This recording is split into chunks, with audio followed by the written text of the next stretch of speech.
Hello friends, welcome to the success Kendra. Friends, Bihar दरोगा 2213 post PT exam 2021 के लिए हम लोगों ने न्यू प्रैक्टिस सेट सीरीज को जो स्टार्ट किया था उसी को आगे बढ़ाते हुए आज हम लोग सेट नंबर 2 को डिस्कस करेंगे। फ्रेंड्स, इसमें जो है टोटल 100 इंपॉर्टेंट क्वेश्चंस हैं जैसे कि आपके एग्जाम में पूछे जाएंगे। इससे पहले ऑलरेडी हम लोगों ने सेट नंबर 1 को कवर कर लिया था, तो अगर आपने नहीं देखा है तो देख लीजिएगा। उस वीडियो का लिंक मैंने आज की इस वीडियो को डिस्क्रिप्शन बॉक्स में दे दिया है। चैनल पर अगर आप पहली बार आए हैं तो चैनल को सब्सक्राइब कर लीजिएगा, साथ ही साथ बेल आइकन को जरूर दबा लीजिएगा ताकि जब भी बिहार दरोगा से संबंधित कोई भी इंपॉर्टेंट वीडियो अपलोड किया जाए उसका नोटिफिकेशन सबसे पहले आपके पास पहुंच जाए। तो चलिए फ्रेंड्स, बिना देरी किए हुए आज का सेशन स्टार्ट करते हैं। वीडियो को लाइक और शेयर जरूर कर दीजिएगा। फ्रेंड्स, आज के सेशन का पहला क्वेश्चन देखिए। पहला क्वेश्चन है कि निम्नलिखित में से कौन सुमेलित है। आपको कोशिश करना है केवल 5 से 7 सेकंड के अंदर आंसर दे देने के लिए। उसके बाद जो भी करेक्ट आंसर होगा पूरी डिटेल में मैं आपको बता दूंगा। अगर आपको आंसर पता है तो आप आंसर कमेंट बॉक्स में भी देकर के बता सकते हैं। देखिए फ्रेंड्स, प्रथम बौद्ध संगति का आयोजन जो है यह राजगृह में हुआ था और उस समय अजात शत्रु का शासनकाल था, तो ये गलत दिया हुआ है। द्वितीय बौद्ध संगति का आयोजन वैशाली में हुआ था और उस समय कालाशोक का शासन था, ये करेक्ट दिया हुआ है। तृतीय बौद्ध संगति का आयोजन जो है पाटलिपुत्र में किया गया था और उस समय अशोक का शासनकाल था, तो ये भी गलत दिया गया है। चतुर्थ बौद्ध संगति का आयोजन कुंडलवन कश्मीर में किया गया था और उस समय कनिष्क का शासनकाल था, तो ये भी गलत दिया गया है। तो आपसे पूछा गया प्रश्न में कि कौन सा सुमेलित है, तो option number B right answer इसका हो जाएगा। उसके बाद देखिए, प्रसिद्ध पुस्तक हिस्टोरिका किसकी रचना है। हिस्टोरिका जो है यह किसकी रचना है, तो फ्रेंड्स यह रचना है हेरोडोटस की। Option number A right answer हो जाएगा। हेरोडोटस को इतिहास का जनक कहा जाता है। प्लिनी की रचना याद रखेंगे। प्लिनी की कौन सी रचना है, तो नेचुरल हिस्ट्री। ठीक है, प्लिनी की रचना है नेचुरल हिस्ट्री।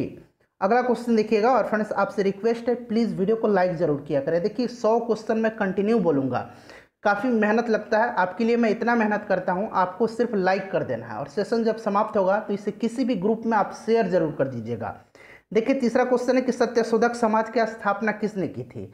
सत्यशोधक समाज की स्थापना जो है किसने किया था, तो राइट आंसर हो जाएगा ज्योतिबा फुले ने। Option number D correct answer हो जाएगा। ज्योतिबा फुले ने 1873 में सत्यशोधक समाज की स्थापना की थी।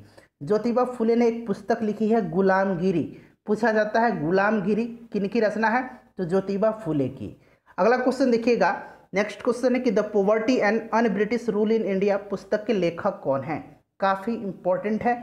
देखिए यह पुस्तक लिखा किसने है, तो दादा भाई नौरोजी ने। Option number A right answer हो जाएगा।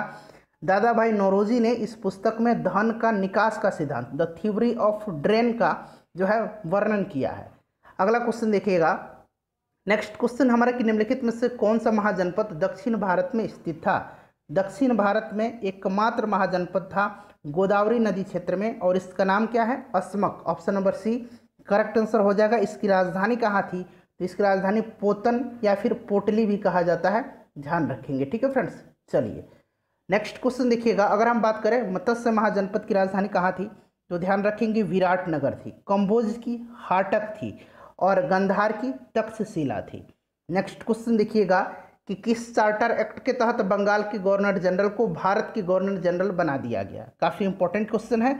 1833 का चार्टर एक्ट के तहत बंगाल के गवर्नर जनरल को भारत के गवर्नर जनरल बनाया गया।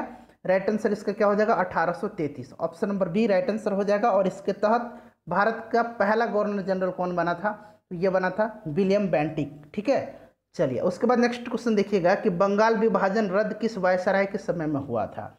तो बंगाल विभाजन का जो रद्द किया गया, इसको कब किया गया था, तो इसको किया गया था 1911 में। और आपको ध्यान होगा उस समय कौन था वायसराय, हॉर्डिंग द्वितीय था। ठीक है, लॉर्ड हॉर्डिंग द्वितीय था।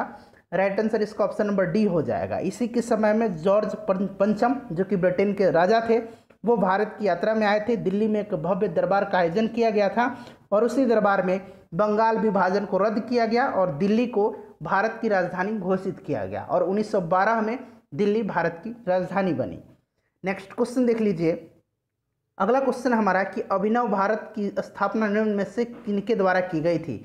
अभिनव भारत की स्थापना जो है यह किसने किया था, राइट आंसर हो जाएगा option number A Vinayak Damodar Savarkar. ठीक है फ्रेंड्स, देखिए विनायक दामोदर सावरकर ने नासिक में 1904 में स्थापित किया था मित्र मेला और यहीं जो है गुप्त सभा अभिनव भारत में परिवर्तित हो गई। नेक्स्ट क्वेश्चन देख लीजिए, क्वेश्चन नंबर 9 देखिए, निम्नलिखित में से सबसे पहले कौन सी घटना घटित हुई। तो देखिए फ्रेंड्स, खेड़ा सत्याग्रह 1918, अहमदाबाद मिल मजदूर की घटना भी 1918 में हुई थी, लेकिन ये खेड़ा आंदोलन से पहले हुई थी। हंटर कमेटी का गठन जो है कब किया गया था, 1919 में। खिलाफत आंदोलन की शुरुआत ये भी नवंबर 1919 में हुई थी। तो इसमें से सबसे पहली घटना जो है यह अहमदाबाद मिल मजदूर घटना है, ठीक है। चलिए नेक्स्ट क्वेश्चन देखिएगा कि दास प्रथा को समाप्त किस गवर्नर जनरल के समय पूर्ण रूप से कर दिया गया। तो दास प्रथा को समाप्त किया गया था किसके समय में, तो राइट आंसर हो जाएगा एलन ब्रो के समय में। देखिए एलन ब्रो के समय में 1843 में, ध्यान रखेंगे 1843 में एक्ट 5 यहाँ मैं लिख देता हूँ, एक्ट 5 के द्वारा जो है इसको समाप्त किया गया था दास प्रथा को, ठीक है। सती प्रथा को लॉर्ड विलियम बेंटिक ने समाप्त किया था। नेक्स्ट क्वेश्चन देखिएगा कि प्रेम वाटिका का रचनाकार कौन है।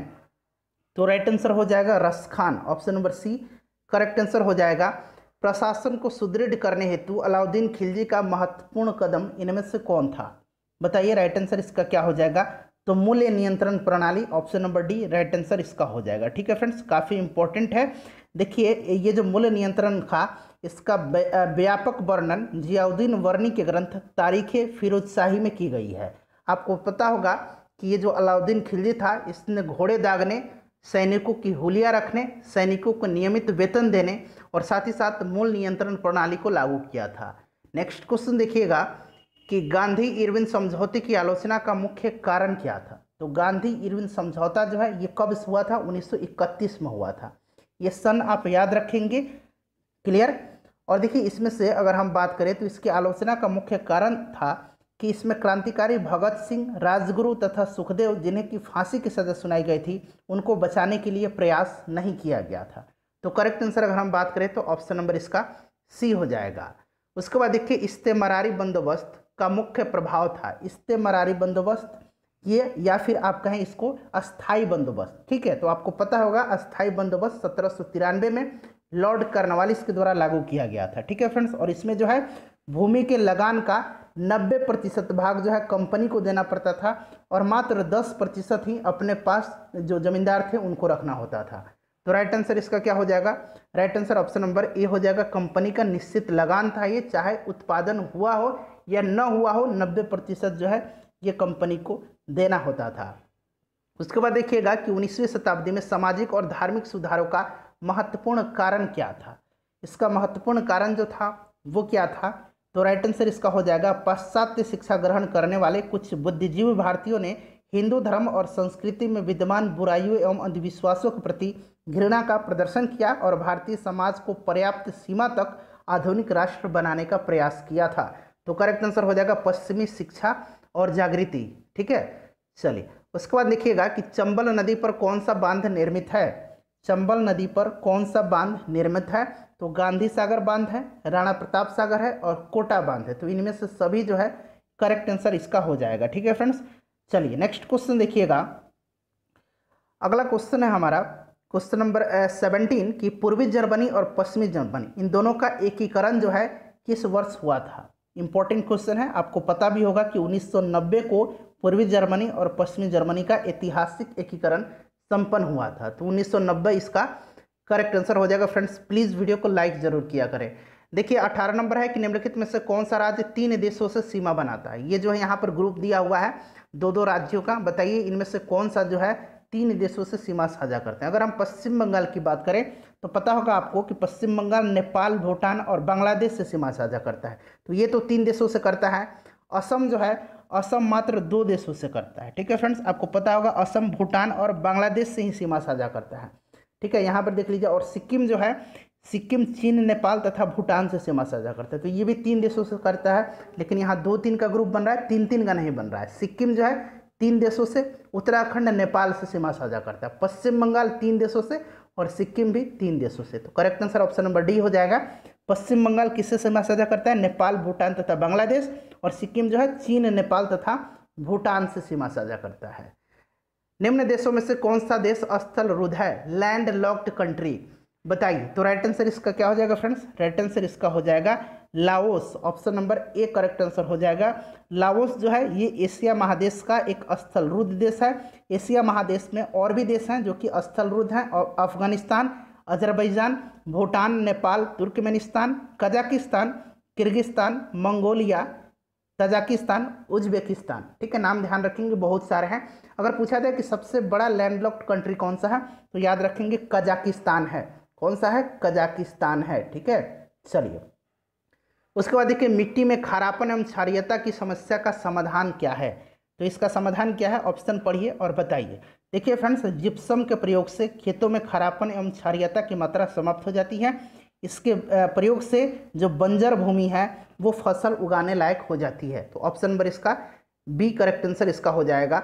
उसके बाद देखिए, ड्रेकन्सबर्ग पर्वत किस देश में अवस्थित है? देखिए फ्रेंड्स, ये प्रश्न ऑलरेडी मैंने आपको करा चुका है जब हम लोग मिनी प्रैक्टिस सेट कवर कर रहे थे। जिन लोगों ने मिनी प्रैक्टिस सेट नहीं देखा है प्लीज़ देख लेंगे, काफ़ी इंपॉर्टेंट क्वेश्चंस मैंने उनमें शामिल किया है। 19 हमने मिनी प्रैक्टिस सेट का कवर किया हुआ है, 19 सेट। ठीक है, लिंक डिस्क्रिप्शन में आपको मिलेगा, देख लीजिएगा, या फिर आप प्लेलिस्ट में सर्च कर लीजिए। तो ये ड्रेकन्सबर्ग जो था मैंने बताया था दक्षिण अफ्रीका में है। Option number B correct answer हो जाएगा। नल सरोवर पक्षी अभयारण्य किस राज्य में स्थित है? तो नल सरोवर जो है ये कहाँ है? गुजरात में है। इसे आर्द्रभूमि क्षेत्र भी घोषित किया गया है। ठीक है, गुजरात करेक्ट आंसर इसका हो जाएगा। ब्रह्मपुत्र नदी किन देशों से होकर के प्रवाहित नहीं होती है? किस देश से होकर के प्रवाहित नहीं होती है? तो आपको पता है ब्रह्मपुत्र जो है यह तिब्बत के मानसरोवर से निकलती है, और यह भारत बांग्लादेश में जो है प्रवाहित होती है। तो तिब्बत जो है ये चीन का जो अपना इलाका है वहाँ से निकलती है। तो चीन हो जाएगा, भारत हो जाएगा, बांग्लादेश हो जाएगा। म्यांमार में ये नहीं बहती है। चिल्का झील किस राज्य में स्थित है? आपको पता होगा, चिल्का कहाँ है? उड़ीसा में है। Option number C correct answer इसका हो जाएगा। ठीक है, चलिए अगला क्वेश्चन देखिएगा। नेक्स्ट क्वेश्चन हमारा है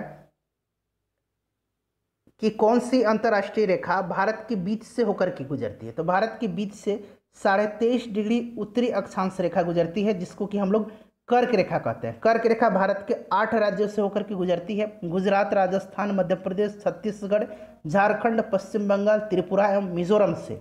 तो राइट आंसर इसका हो जाएगा कर्क रेखा। ठीक है, 23.5 डिग्री उत्तरी अक्षांश को जो है इसको कर्क रेखा कहा जाता है। उसके बाद देखिएगा, भारत में न्यायिक पुनरीक्षण या फिर न्यायिक पुनरावलोकन एक ही बात है, जुडिशियल रिव्यू की संकल्पना निम्नांकित में से किस देश के संविधान से ली गई है? तो फ्रेंड्स आसान क्वेश्चन है, आपको पता होगा कि यूएसए से ली गई है, संयुक्त राज्य अमेरिका से। Option number B right answer हो जाएगा।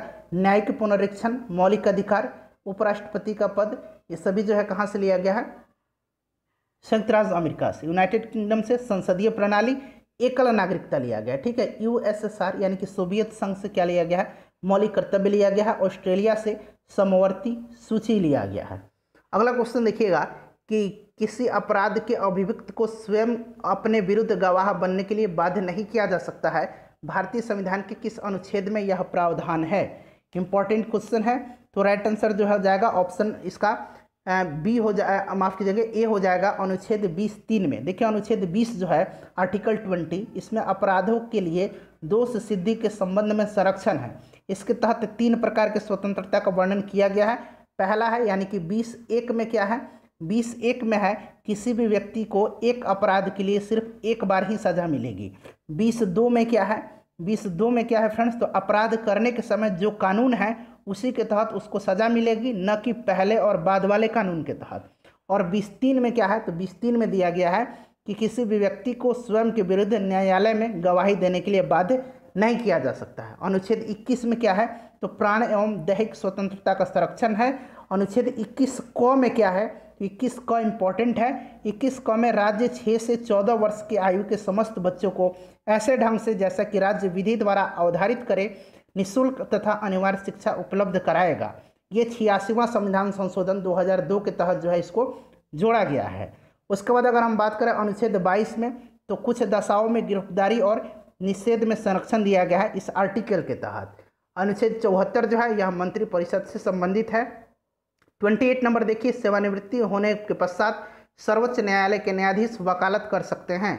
तो देखिए सर्वोच्च न्यायालय पूछा गया है, तो ये कहीं भी वकालत नहीं कर सकते हैं, कहीं भी किसी भी न्यायालय में या किसी भी अधिकारी के समक्ष ये वकालत नहीं कर सकते हैं।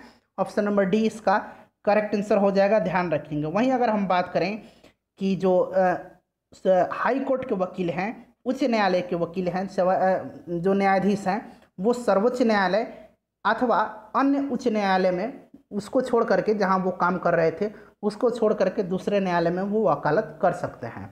उसके बाद देखिए संघीय मंत्रिमंडल का पुनर्गठन किसकी रिपोर्ट पर आधारित था? तो यह रिपोर्ट था एन गोपालास्वामी अयंगर 1949 में प्रस्तुत रिपोर्ट के अंतर्गत संघीय मंत्रिमंडल का पुनर्गठन किया गया, ध्यान रखेंगे। तो राइट आंसर इसका ऑप्शन नंबर ए हो जाएगा। उसके बाद देखिएगा नेक्स्ट क्वेश्चन हमारा है कि भारत के संविधान के आमुख का लक्ष्य उसके सभी नागरिकों के लिए सुनिश्चित करना है। तो कौन कौन सा है? सामाजिक आर्थिक न्याय, विचार तथा अभिव्यक्ति की स्वतंत्रता, अवसर की समानता और व्यक्ति की प्रतिष्ठा। तो ये चारों हो जाएगा, option number D correct answer इसका हो जाएगा। नेक्स्ट क्वेश्चन देखिएगा, अगला क्वेश्चन हमारा है कि निम्नलिखित अधिकारों में से कौन सा अधिकार भारत में सभी व्यक्तियों को उपलब्ध नहीं है? भारत में सभी व्यक्तियों को, थोड़ा ध्यान से पढ़िएगा। वहीं अगर यहाँ भारत के नागरिक लिख दिया जाता तो ये दूसरा मतलब हो जाता, भारत में सभी व्यक्तियों को। भारत में तो विदेशी भी हैं, है ना। तो राइट आंसर आपको इसमें से चुन के सही बताना है। करेक्ट आंसर बताइए क्या हो जाएगा इसका, थोड़ा सा समय लीजिए। तो देखिए करेक्ट आंसर की हम अगर बात करें तो इसमें से सभी नागरिकों को उपलब्ध नहीं है। तो नहीं कौन सा है? देखिए विधि के समक्ष समानता, ये सभी लोगों को है, चाहे वो विदेशी हों या फिर भारतीय हों, सभी को ये उपलब्ध है। भेदभाव के विरुद्ध अधिकार ये नहीं है। देश भर में स्वतंत्र प्रमाण की स्वतंत्रता ये भी नहीं है। चुनाव लड़ने का अधिकार ये भी नहीं है। ये सभी केवल भारतीयों को है, ऐसा नहीं कि भारत में सभी जो है उनको है। तो इस तरह से देखा जाए तो करेक्ट आंसर ऑप्शन नंबर इसका डी हो जाएगा, 2, 3 और 4। ठीक है, चलिए उसके बाद देखिएगा कि भारतीय संविधान में नवीं अनुसूची परिवर्तित हुई। नवीं अनुसूची को कब जोड़ा गया? तो ध्यान रखेंगे नवीं अनुसूची को संविधान का जो पहला संशोधन हुआ था कब हुआ था? 1951 में, उसी में इसको जो है जोड़ा गया। ठीक है, चलिए तो राइट आंसर इसका क्या हो जाएगा? प्रथम संशोधन द्वारा। याद रखेंगे कब हुआ था? 1951 में पहला संशोधन हुआ था। भारत का उपराष्ट्रपति जो है, ये चारों आप पहले पढ़िए। भारत का द्वितीय उच्चतम प्रतिष्ठित पदाधिकारी है, बिल्कुल सही है। और उपराष्ट्रपति के पास अपने पद से जुड़ा कोई औपचारिक यानी कि फॉर्मल कार्य नहीं है, ये भी सही दिया गया है। राष्ट्रपति के अनुपस्थिति में उसके कार्य करता है उपराष्ट्रपति, बिल्कुल सही है। राष्ट्रपति के रूप में कार्य करता है। यदि उपराष्ट्रपति त्यागपत्र देता है या पदच्युत किया जाता है तो या फिर उसकी मृत्यु हो जाती है राष्ट्रपति। ठीक है, राष्ट्रपति अगर त्यागपत्र दे देता है, पदच्युत किया जाता है या फिर राष्ट्रपति की मृत्यु हो जाती है तो ये राष्ट्रपति के रूप में कार्य करता है। बिल्कुल चारों स्टेटमेंट सही दिया हुआ है। ठीक है, तो राइट आंसर हो जाएगा ये सभी चारों। ठीक है, चलिए उसके बाद नेक्स्ट क्वेश्चन देखिएगा कि संविधान में हमारे राष्ट्र का उल्लेख किस नाम से किया गया है? इसका आंसर आप मुझे अभी कमेंट करके बताएंगे, आप लोग बताएंगे, मैं इसका आंसर नहीं बताऊंगा। उसके बाद नेक्स्ट क्वेश्चन देखिएगा कि निम्नलिखित में से कौन से एक भारतीय संविधान के उद्देश्यों को प्रतिबिंबित करता है? प्रतिबिंबित करता है तो ये जो हमारा प्रियम्बल है, प्रस्तावना है, वही तो करता है। ऑप्शन नंबर 20 का राइट आंसर हो जाएगा कि राष्ट्रपति राष्ट्रीय आपातकाल की घोषणा कर सकता है। तो फ्रेंड्स आपको पता है आर्टिकल 352, आर्टिकल 356 और आर्टिकल 360 इसमें जो है आपातकाल से संबंधित उपबंध है। आर्टिकल 352 है, इसके अंतर्गत राष्ट्रीय आपातकाल की घोषणा युद्ध, बाह्य आक्रमण, सशस्त्र विद्रोह होने पर किया जा सकता है। तो राइट आंसर उपरोक्त में वर्णित सभी कारणों के आधार पर जो है राष्ट्रपति राष्ट्रीय आपातकाल घोषित कर सकता है। आर्टिकल 352 के तहत। 356 के तहत राज्यों में राष्ट्रपति शासन लगाया जाता है। 360 में वित्तीय आपातकाल का वर्णन किया गया है। भारत में एक बार भी वित्तीय आपातकाल नहीं लगाया गया है। अब तक कितने बार राष्ट्रीय आपातकाल लागू किया जा चुका है? 3 बार किया जा चुका है, ध्यान रखेंगे। अगला क्वेश्चन देख लीजिएगा कि राज्य के नीति निर्देशक सिद्धांतों को भारतीय संविधान में शामिल किए जाने का उद्देश्य क्या है? तो इसका उद्देश्य क्या है? सामाजिक और आर्थिक प्रजातंत्र को स्थापित करना। ठीक है, option number D right answer इसका हो जाएगा। इसको आयरलैंड के संविधान से लिया गया है, ध्यान रखेंगे। संविधान सभा के संवैधानिक सलाहकार कौन थे? तो आपको पता होगा संविधान सभा के जो संवैधानिक सलाहकार थे वो कौन थे? BN राव थे। Option number C correct answer हो जाएगा। राज्यसभा कैसे भंग होती है? राज्यसभा को किस प्रकार से भंग किया जाता है? बताइए फटाफट आंसर। तो देखिए आपको पता होगा कि राज्यसभा एक अस्थायी सदन है, इसको भंग नहीं किया जा सकता है। उपर्युक्त में से कोई नहीं, इसका करेक्ट आंसर हो जाएगा। नेक्स्ट क्वेश्चन देखिएगा कि भारत के संविधान का निम्नलिखित में से कौन सी एक अनुसूची दल बदल विरोध विषयक उपबंध है? तो कल भी हमने इसके बारे में पढ़ा था, 10वीं अनुसूची। ऑप्शन नंबर डी इसका करेक्ट आंसर हो जाएगा। ठीक है, दूसरी अनुसूची में क्या है फ्रेंड्स? वेतन और भत्ते हैं। 5वीं अनुसूची में अनुसूचित क्षेत्रों के प्रशासन है। 8वीं अनुसूची में राजभाषा जो है 22 भाषाओं का यहाँ उपबंध किया गया है। यूरोपीय मौद्रिक संघ का सृजन कब हुआ था? तो इसका सृजन 1991 में की गई थी। Option number C right answer इसका हो जाएगा। आयात के परिमाण को सीमित करने के लिए सरकार द्वारा किन उपकरणों का प्रयोग किया जाता है? तो ये उपकरण कौन कौन से हैं? तो राइट आंसर इसका तीनों हो जाएगा, कोटा का, सब्सिडी का और टैरिफ का। तो ऑप्शन नंबर सी इसका करेक्ट आंसर हो जाएगा। नेक्स्ट क्वेश्चन देखिएगा। देखिए फ्रेंड्स, पूछा गया है कि इनमें से कौन सा सुमेलित नहीं है।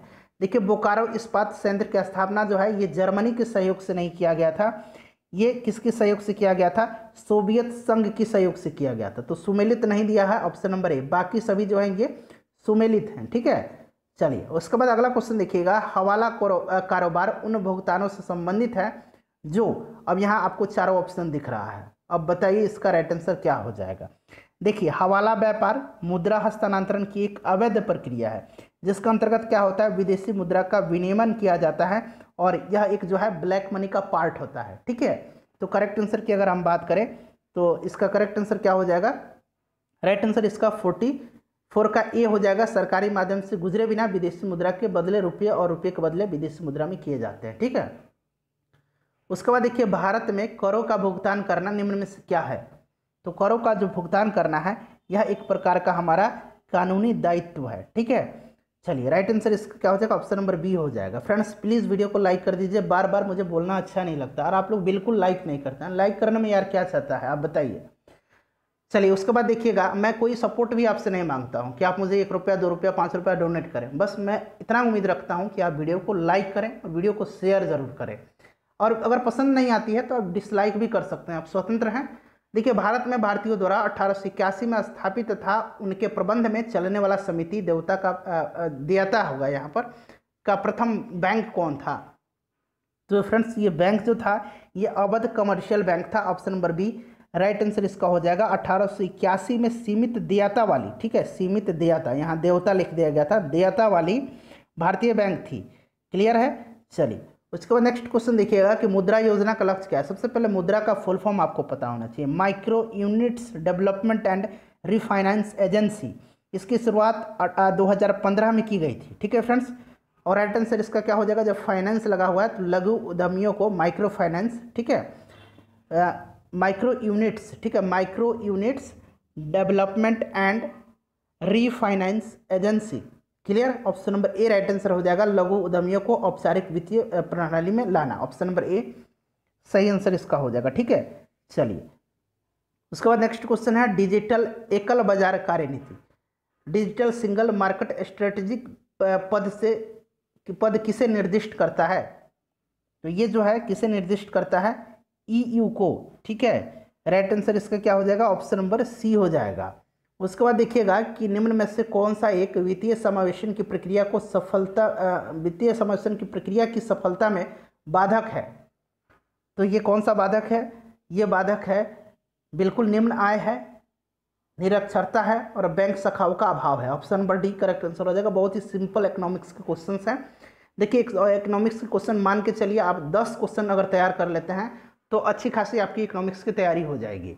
निम्नलिखित में से कौन केंद्र सरकार के राजस्व का सबसे बड़ा घटक है? तो राइट आंसर इसका हो जाएगा ब्याज भुगतान। क्लियर है?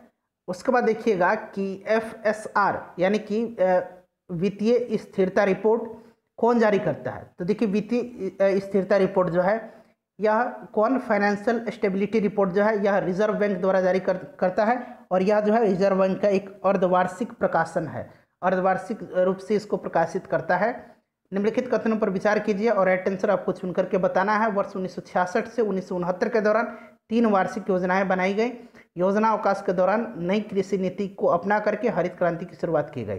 तो दोनों के दोनों कथन जो हैं ये सही दिए गए हैं। ठीक है फ्रेंड्स, तो करेक्ट आंसर इसका जो है ऑप्शन नंबर सी हो जाएगा, 1 और 2 दोनों। उसके बाद देखिए हाल ही में किसे steel authority of India SAIL यानी कि सेल का चेयरमैन नियुक्त किया गया है? देखिए स्टील अथॉरिटी ऑफ इंडिया जो है यह महारत्न कंपनियों में से एक है और इसकी स्थापना 1954 में की गई थी। सोमा मंडल को इसका चेयरमैन नियुक्त किया गया है। ध्यान रखेंगे option number A right answer इसका हो जाएगा। हेडक्वार्टर कहाँ है सेल का? नई दिल्ली में है। उसके बाद देखिए हाल ही में विश्व हिंदी दिवस कब मनाया गया? प्रत्येक वर्ष यह दिवस कब मनाया जाता है? देखिए प्रत्येक वर्ष जो है यह दिवस जो है विश्व हिंदी दिवस 10 जनवरी के दिन मनाया जाता है। विश्व हिंदी दिवस, विश्व हास्य दिवस, ठीक है, ये 10 जनवरी के दिन मनाए जाते हैं। देखिए पहली बार ये कब मनाया गया था? विश्व हिंदी दिवस, तो ये 10 से लेकर के 14 जनवरी 10 से लेकर के 14 जनवरी 1975 को जो है प्रथम हिंदी सम्मेलन नागपुर में मनाया गया था, और इसी अवसर के उपलक्ष्य में प्रत्येक 10 जनवरी को विश्व हिंदी दिवस मनाया जाता है। हाल ही में माधव सिंह सोलंकी का निधन हो गया है। ये किस राज्य के पूर्व चीफ मिनिस्टर थे? तो माधव सिंह सोलंकी, नाम से ही आपको पता चल रहा है ये गुजरात के थे। हाल ही में रेलवे बोर्ड का नया चेयरमैन किसे नियुक्त किया गया है? तो रेलवे बोर्ड के चेयरमैन और पहले सीईओ नियुक्त किया गया है Sunit Sharma. Option number A correct answer हो जाएगा। निम्न में से किस राज्य में थाई पुसम त्यौहार मुख्य रूप से मनाया जाता है? तो देखिए ये थाई पुसम त्यौहार जो है मुख्य रूप से तमिलनाडु और केरल में मनाया जाता है। ठीक है, इसमें मुरुगन देवता की पूजा की जाती है, तो यहाँ तमिलनाडु दिया गया है। ऑप्शन नंबर बी सही आंसर हो जाएगा। 58 देखिए हाल ही में किस भारतीय खिलाड़ी को मूलग मेडल से सम्मानित किया गया? काफी इंपॉर्टेंट क्वेश्चन है। तो देखिए मूलग मेडल से सम्मानित किया गया है अजिंक्य रहाणे को। Option number A right answer इसका हो जाएगा। ठीक है, चलिए उसके बाद देखिएगा कि हाल ही में हैंडले एंड पार्टनर्स इंडेक्स 2021 जारी की गई। यह रिपोर्ट जो handle report handle and partners के द्वारा जारी किया जाता है। इस इंडेक्स में सबसे ताकतवर पासपोर्ट किस देश का माना गया? देखिए अभी हाल ही में हैंडले का इंडेक्स जारी किया गया है। भारत जो है अब 90वां स्थान पर पहुंच गया है। ठीक है, और सबसे शक्तिशाली पासपोर्ट इसमें जापान का है अभी। तो ऑप्शन नंबर इसका बी राइट आंसर इसका हो जाएगा। ठीक है, चलिए हाल ही में अभी रिपोर्ट आया है जुलाई में, इसमें भारत जो है 90 नंबर पर पहुंच गया। हाल ही में कौन जो है 67वें ग्रैंड मास्टर बने हैं भारत के? अगर पहला पूछा जाए भारत के पहले ग्रैंड मास्टर तो विश्वनाथन आनंद हैं, आपको याद होगा। 67वें ग्रैंड मास्टर कौन बन गए हैं? तो ये लियोन मंडेका बन गए हैं। 68वें भी याद रखना है, अब 68वें भी बन गए हैं। कौन? अर्जुन कल्याण। अर्जुन कल्याण जो है 68वें ग्रैंड मास्टर बन गए हैं भारत के, ध्यान रखेंगे। ठीक है, चलिए उसके बाद देखिएगा 61 नंबर कि हाल ही में किस देश ने अपने राष्ट्रगान की दूसरी पंक्ति for we are young and free को संशोधित कर for we are one and free कर दिया है? वन के यहाँ यंग की जगह क्या लिख दिया है? वन लिख दिया है। ठीक है, किसने संशोधित किया है? तो ये Australia. Option number D correct answer इसका हो जाएगा। एक शब्द का बदलाव कर दिया है। हाल ही में किस राज्य सरकार ने खेलों को उद्योग का दर्जा दिया है? तो खेलों को उद्योग का दर्जा देने वाला पहला राज्य मिजोरम बन गया है, आपको पता होगा। Option number B right answer हो जाएगा। किस देश ने जलवायु परिवर्तन के खिलाफ फ्राइडेज फॉर फ्यूचर अभियान शुरू की है? तो ये जो है स्वीडन की जो क्लाइमेट एक्टिविस्ट हैं ग्रेटा थनबर्ग के द्वारा जलवायु परिवर्तन के खिलाफ यह जो है अभियान चलाया गया है। स्वीडन राइट आंसर इसका हो जाएगा। नेक्स्ट क्वेश्चन देखिएगा, किस देश ने अपना पहला मंगल मिशन, यहाँ मंगल बना लीजिए, थोड़ा सा एरर है इसमें, मंगल मिशन लॉन्च किया है जिसका नाम होप मार्स 2 मिशन रखा गया है। होप मार्स 2 मिशन को लॉन्च किसने किया है? संयुक्त अरब अमीरात किया है। तो राइट आंसर यूएई इसका हो जाएगा। Option number C. ठीक है, और ऐसा करने वाला यह 5वां देश बन गया है। उसके बाद देखिए पर्यावरण वन एवं जलवायु परिवर्तन मंत्री प्रकाश जावड़ेकर जो है पिट्सबर्ग यहाँ बना लीजिए क्लाइमेट डायलॉग 2020 में भाग लिया। इसकी मेजबानी किस देश ने की? हालांकि अब ये पहले जो थे ये पर्यावरण वन एवं जलवायु परिवर्तन मंत्री थे, और अब मेजबानी जो है ये पूछा गया है कि किस देश ने किया था इसका? तो ये जर्मनी ने किया था। उसके बाद देखिए विश्व के सबसे बड़े परमाणु संलयन परियोजना को किस देश में स्थापित किया जा रहा है? तो फ्रेंड्स ये किया जा रहा है कहाँ पे? राइट आंसर इसका हो जाएगा फ्रांस में। ठीक है, कहाँ किया जा रहा है? फ्रांस में, ध्यान रखेंगे। हाल ही में किस देश को यूरोपीय संघ से बाहर निकलने की मंजूरी मिली है? तो ब्रेक्जिट आपने सुना होगा, ब्रेक्जिट। ठीक है, इससे बाहर कौन हुआ है? ब्रिटेन हो गया है। अगला क्वेश्चन है कि हाल ही में किसने डॉक्टर कलाम स्मृति अंतर्राष्ट्रीय उत्कृष्टता पुरस्कार 2019 जीता है? काफ़ी इंपॉर्टेंट क्वेश्चन है आपके एग्जाम के लिए। ये जीता है किसने? बांग्लादेश की जो प्रधानमंत्री हैं शेख हसीना, इन्हीं को दिया गया। ठीक है, इंपॉर्टेंट है, ध्यान रखेंगे। निम्नलिखित में से किसमें कार्बन नहीं है? तो हीरा में भी है, ग्रेफाइट में भी है और कोयला में भी है। तो कार्बन तो सभी में है, तो राइट आंसर क्या हो जाएगा? उपरोक्त में से कोई नहीं। Option number D correct answer हो जाएगा। यदि किसी लेंस की शक्ति यानी कि उसका पावर 2 डायोप्टर है तो इसकी फोकस दूरी कितनी होगी? तो देखिए फ्रेंड्स, फोकस दूरी क्या होता है? फोकस दूरी क्या होता है? अगर आपको सबसे पहले देखिए power of lens equal to क्या होता है? 1/f होता है। पावर ऑफ लेंस p और 1/f फोकस दूरी है 1/f, यानी कि f फोकस दूरी है। और आपको पता होगा कि फोकस दूरी को हमेशा मीटर में जो है इसमें डिनोट किया जाता है जब हम इसको निकालते हैं तो। ठीक है, और डी से जो है डायोप्टर को डिनोट किया जाता है। तो पावर ऑलरेडी आपको 2 दिया हुआ है और आपसे फोकस दूरी पूछा जा रहा है। तो अब f इक्वल टू क्या हो जाएगा? f इक्वल टू हाफ हो जाएगा। हाफ मीटर, अभी मैंने बताया ना हमेशा मीटर में होना चाहिए। तो हाफ मीटर का मतलब क्या होता है? हाफ मीटर का मतलब 50 सेंटीमीटर होता है। इसको सेंटीमीटर में आप चेंज कर दीजिए, चूंकि ऑप्शन में सेंटीमीटर दिया हुआ है। तो राइट आंसर इसका ऑप्शन नंबर सी हो जाएगा। अगला क्वेश्चन देख लीजिए। नेक्स्ट क्वेश्चन है कि भारी पानी वह पानी होता है। तो फ्रेंड्स देखिए, भारी पानी ड्यूटेरियम ऑक्साइड, आपको पता होगा ड्यूटेरियम हाइड्रोजन का समस्थानिक होता है, जिसके द्वारा भारी पानी में हाइड्रोजन ड्यूटेरियम द्वारा प्रतिस्थापित हो जाता है। तो करेक्ट आंसर इसका क्या होना चाहिए? ऑप्शन नंबर सी होना चाहिए। ठीक है, चलिए उसके बाद देखिएगा, ठंड के दिनों में लोहे की गुटके और लकड़ी की गुटकों को प्रातःकाल अगर आप छुएंगे तो लोहे का गुटका ठंडा लगता है, ऐसा क्यों होता है? तो ऐसा क्यों होता है? तो लकड़ी की तुलना में लोहा ऊष्मा का अच्छा चालक है, option number B. Right answer इसका हो जाएगा, हवा में जिस गैस की मात्रा सबसे अधिक है वह कौन सी है? तो हवा में 78% नाइट्रोजन है, आपको पता होगा 78% नाइट्रोजन है, 21% ऑक्सीजन है और 0.3% जो है कार्बन डाइऑक्साइड है। तो सबसे ज़्यादा जो है नाइट्रोजन हो जाएगा। फ्रेंड्स, इससे पहले करीब हम लोगों ने 100 से ज़्यादा वीडियो बिहार दरोगा पीटी एग्जाम के लिए कवर किया हुआ है, सभी का लिंक डिस्क्रिप्शन में मिलेगा। हम लोगों ने एक नया सीरीज शुरू किया है करंट अफेयर्स 2021 का। हम लोग सेट वाइज, सेट में 30 क्वेश्चन होता है, 5 सेट हमने कवर किया हुआ है। साथ ही साथ जनवरी से लेकर के जुलाई तक के जितने भी इंपॉर्टेंट करंट अफेयर्स हैं लगभग 225, उसके अलावा एक वीडियो में हम लोगों ने 350 करंट अफेयर्स को कवर किया हुआ। सभी का लिंक डिस्क्रिप्शन में मिलेगा, आप एक बार देख लीजिएगा। स्त्रियों की तुलना में पुरुष अधिक वर्णनता से पीड़ित हो सकते हैं, क्यों? इसका कारण क्या है? तो इसका कारण क्या है? तो स्त्रियों की तुलना में पुरुष अधिक वर्णनता से पीड़ित होते हैं क्योंकि यह आनुवांशिक रोग है एवं पुरुष में केवल एक्स क्रोमोसोम होता है। तो राइट आंसर इसका ऑप्शन नंबर सी हो जाएगा। नेक्स्ट क्वेश्चन देखिएगा कि जल की अस्थायी कठोरता का कारण क्या है? जल की अस्थायी कठोरता का कारण क्या है? तो कैल्शियम तथा मैग्नीशियम के क्लोराइड और सल्फेट, ऑप्शन नंबर बी इसका राइट आंसर हो जाएगा। ठीक है, ध्यान रखेंगे, जब हम बकरी या भेड़ का मांस खाते हैं तो हम क्या होते हैं? जब हम बकरी या भेड़ का मांस खाते हैं तो हम द्वितीय उपभोक्ता होते हैं, option number B right answer हो जाएगा। बकरी एवं भेड़ प्राथमिक उपभोक्ता होते हैं। क्लियर? चलिए नेक्स्ट क्वेश्चन देखिएगा, डॉल्फिन वर्गीकृत किए जाते हैं। डॉल्फिन जो होता है ये स्तनपायी वर्ग में आता है, तो स्तनी में आ जाएगा।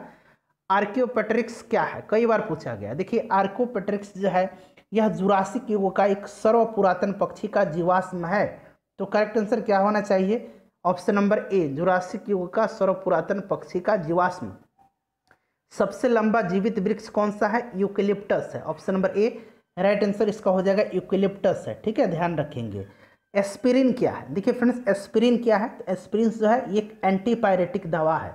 एंटीपायरेटिक का यूज़ कहाँ होता है? बुखार को कम करने में किया जाता है, जो फीवर होता है उसको रिड्यूस करने में किया जाता है, आपको पता होगा। उसके बाद देखिएगा, एक गोलाकार पिंड एक वृत्तीय पथ पर एक समान कोणीय वेग ओमेगा से गतिमान है। वृत्तीय पथ की त्रिज्या आर है। निम्नलिखित में से कौन सा एक कथन जो है सही है इसमें से? बताइए। ऑप्शन आपको सभी दिख रहा है, फटाफट राइट आंसर इसका आप कमेंट करके मुझे बता दीजिएगा। तो राइट आंसर इसका क्या हो जाएगा? इसका correct answer option number B हो जाएगा। पिंड का त्वरण जो है ये ओमेगा स्क्वायर आर के बराबर है, जो पथ के केंद्र की ओर त्रिज्यात्मक अंतर्मुख दिशा में है। ठीक है, चलिए उसके बाद नेक्स्ट क्वेश्चन देखिएगा। अगला क्वेश्चन हमारा कि निम्नलिखित कथनों पर विचार कीजिए और सही आंसर आपको चुन करके बताना है। तो बताइए इसमें से फ्रेंड्स सही क्या क्या दिया हुआ। देखिए जो फायर एक्सटिंग्विशर होते हैं उसमें खाने का सोडा, बेकिंग सोडा का प्रयोग किया जाता है, बिल्कुल सही है। शीशे के उत्पादन में बिना बुझा हुआ यानी कि क्विक लाइम का प्रयोग किया जाता है, ये भी सही है। प्लास्टर ऑफ पेरिस के उत्पादन में जिप्सम का उपयोग किया जाता है, बिल्कुल सही है। तो ये तीनों कथन सही दिया हुआ है, 1 2 3 तीनों जो है सही दिया हुआ है। तो ऑप्शन नंबर इसका डी राइट आंसर हो जाएगा। ठीक है, चलिए उसके बाद नेक्स्ट क्वेश्चन देखिएगा कि निम्नलिखित किन तत्वों के लवणों द्वारा आतिशबाजी यानी कि फायरवर्क्स के रंग जो है ये प्राप्त होते हैं। तो ये प्राप्त होते हैं स्ट्रोंशियम तथा बेरियम के कारण। ठीक है, स्ट्रोंशियम तथा बेरियम के कारण। ठीक है, ऑप्शन नंबर इसका सी करेक्ट आंसर हो जाएगा। बाजार में बिकने वाला जो सामान्य 18 कैरेट का सोना होता है उसमें क्या होता है? तो 18 कैरेट, देखिए सबसे पहले तो शुद्ध सोना जानिए 24 कैरेट का होता है। ठीक है, शुद्ध सोना बहुत ही भंगुर होता है, इसीलिए इसको मजबूत बनाने के लिए इसमें कुछ धातु मिश्रित कर दी जाती है। और बाजार में 18 कैरेट का जो सोना होता है उसमें 18 भाग सोना होता है और 6 भाग अन्य धातु होता है। ठीक है, तो ऑप्शन नंबर इसका सी राइट आंसर हो जाएगा। उसके बाद देख लीजिएगा कि कथनों पर विचार करना है और राइट आंसर इसमें से आपको चुन के बताना है। देखिए जो अश्रु ग्रंथि है, अश्रु ग्रंथि यानी कि लैक्रिमल ग्लैंड्स जो हैं का क्रियाशील न होना विटामिन ए की कमी का मुख्य लक्षण है, बिल्कुल सही है। बिल्कुल सही है। विटामिन बी की कमी से बेरी होता है, बिल्कुल। विटामिन बी1 की कमी से बेरी होता है। और विटामिन ग्रुप और भी है, विटामिन बी7 है, विटामिन बी5 है, इनकी कमी से एनीमिया होता है, ये भी सही दिया हुआ है। विटामिन सी की कमी से मांसपेशियों में जो है पीड़ा होता है, मसल पेन होता है, ये भी सही दिया गया है। विटामिन डी की कमी से मूत्र में कैल्शियम आयन के अधिक क्षय के कारण होती है। जो विटामिन डी की डिफिशियंसी का कारण क्या होता है, कैल्शियम आयन का क्षय का कारण होता है। तो सभी सही दिया हुआ है, 1 2 3 4 सभी करेक्ट दिया हुआ है। फ्रेंड्स अब आपका स्कोर बताने का समय आ रहा है। इंसुलिन का अंतःस्राव एक है, क्या है, तो एक प्रकार का यह जो है हार्मोन है, और जो कि रक्त की शर्करा की मात्रा को नियंत्रित करता है। यह लैंगरहैंस की दीपिकाओं को बीटा कोशिका द्वारा स्रावित होता है। ठीक है फ्रेंड्स, और यह एक प्रकार का क्या है, प्रोटीन है, पेप्टाइड। राइट आंसर हो जाएगा ऑप्शन नंबर सी। मानव शरीर की कौन सी अंग में लसिका कोशिका बनती है, तो लसिका कोशिका जो है ये कौन सी अंग में बनती है, ये बनती है दीर्घस्थि में। Option number B correct answer इसका हो जाएगा। उसके बाद देखिए निम्नलिखित कथनों पर विचार करना है और राइट आंसर आपको चुन करके बताना है। मानव शरीर में उरु अस्थि यानी कि फेमर जो है सबसे लंबी अस्थि है, बिल्कुल सही है। हैजा रोग जीवाणु द्वारा होता है, बिल्कुल सही दिया गया है। एथलीट फुट विषाणु द्वारा होता है, एथलीट फुट जो है ये कवक के द्वारा होता है। ठीक है, तो राइट आंसर इसका 1 और 2 हो जाएगा। 88 का 1 और 2 करेक्ट आंसर इसका हो जाएगा। ठीक है, चलिए उसके बाद नेक्स्ट क्वेश्चन देखिएगा, प्यास और प्रेम का नियंत्रण कौन करता है। थोड़ा यहाँ आप अच्छा क्वेश्चन पूछ लिया गया है। देखिए फ्रेंड्स, अब आपको पता होगा कि प्यास और प्रेम का नियंत्रण हाइपोथैलेमस करता है, इतना तो आपको पता होगा। लेकिन देखिए हाइपोथैलेमस ऑप्शन में नहीं दिया गया है। अब यहाँ ध्यान देखिए, देखिए जो हमारा अग्र मस्तिष्क होता है, अग्र मस्तिष्क, यहाँ मैं लिख देता हूँ अग्र मस्तिष्क। अग्र मस्तिष्क का 2 भाग होता है, एक होता है सेरिब्रम, कौन सा होता है, सेरिब्रम होता है। दूसरा क्या होता है, दूसरा होता है डाई, यहाँ पर लिखा हुआ है डाइसेफेलॉन। ठीक है, यहाँ डाइसेफेलॉन दिया हुआ है, और ये जो डाइसेफेलॉन है इसका 2 पार्ट होता है, एक होता है थैलेमस और एक होता है हाइपोथैलेमस। ठीक है, तो देखिए अब हाइपोथैलेमस किसका भाग है, डाइसेफेलॉन का है, तो ऑप्शन तो ये सही हो जाएगा। समझ में आ गया आपको कि डाइसेफेलॉन जो है फ्रेंड्स, ये डाइसेफेलॉन के 2 पार्ट हैं। थैलेमस है, थैलेमस क्या करता है, दर्द और ठंडा गर्म को पहचानने का कार्य करता है, और हाइपोथैलेमस जो है प्यार, घृणा, नफरत, ठीक है, प्यास, भूख, इन सब पर नियंत्रण करता है। तो ये हाइपोथैलेमस किसका भाग है, हाइपोसल्फन डाइसेफेलॉन का पार्ट है। ठीक है, तो option number A right answer इसका हो जाएगा। हमारे शरीर की सबसे बड़ी एंडोक्राइन ग्रंथि, एंडोक्राइन का मतलब अंतःस्रावी होता है। ठीक है, तो सबसे बड़ी अंतःस्रावी ग्रंथि जो है ये थायराइड ग्रंथि है। Option number B right answer हो जाएगा। उसके बाद देखिए आयोडीन युक्त हार्मोन कौन सा है, तो आयोडीन युक्त हार्मोन जो है फ्रेंड्स इसमें से कौन सा हो जाएगा बताइए। Right answer option number C हो जाएगा, थायरॉक्सिन। बेसिमर प्रक्रम से बनाया जाता है, तो बेसिमर प्रक्रम से जो है क्या बनाया जाता है, ये इस्पात बनाया जाता है। सिलिकॉन क्या है, सिलिकॉन एक सेमीकंडक्टर है। ऑप्शन नंबर बी इसका राइट आंसर इसका हो जाएगा। ठीक है फ्रेंड्स, उसके बाद अगला क्वेश्चन देखिए, एल्यूमिनियम का अयस्क कौन सा है। देखिए हेमेटाइट लोहा का अयस्क है, मैग्नेसाइट जो है मैग्नीशियम का अयस्क है, बॉक्साइट जो है ये एल्यूमिनियम का अयस्क है, कार्नेलाइट जो है फ्रेंड्स ये किसका अयस्क है, यूरेनियम का अयस्क है। ठीक है, अगला क्वेश्चन देखिए, सदिश राशि इनमें से कौन सी है, तो सदिश राशि बताइए, आसान क्वेश्चन है। चलिए इसका आंसर आप कमेंट करके बता देंगे। ठीक है फ्रेंड्स, अपना स्कोर भी आप बता देंगे। एल्केन का सूत्र होता है, तो एल्केन का क्या होता है, CnH2n+2, एल्किन का CnH2n और एल्काइन का CnH2n-1 होता है। देखिए यदि एक संख्या का 2/3 का 1/4 100 है तो वह संख्या क्या होगी, संख्या को x मान लीजिए, संख्या का 2/3 का 1/4 = 100 है, तो इसको सॉल्व कीजिएगा, संख्या x निकल के आ जाएगा, राइट आंसर 600 आ जाएगा। Option number B correct answer हो जाएगा। काफ़ी आसान मैथ है। sin थीटा = √3/2 दिया हुआ है, तो देखिए sin थीटा = √3/2 कितना होता है, sin 60 होता है, यानी कि sin थीटा = √3/2 को हम कितना लिख सकते हैं, sin 60 लिख सकते हैं। अब यहाँ आपको थीटा की वैल्यू निकल के आ गई, थीटा = कितना हो गया, 60 डिग्री आ गया। अब यहाँ tan थीटा का वैल्यू 60 डिग्री रख दीजिए, tan 60 डिग्री का क्या होता है, √3 तो होता है, तो √3 देख लीजिए ऑप्शन में कहाँ है, ऑप्शन नंबर डी में है।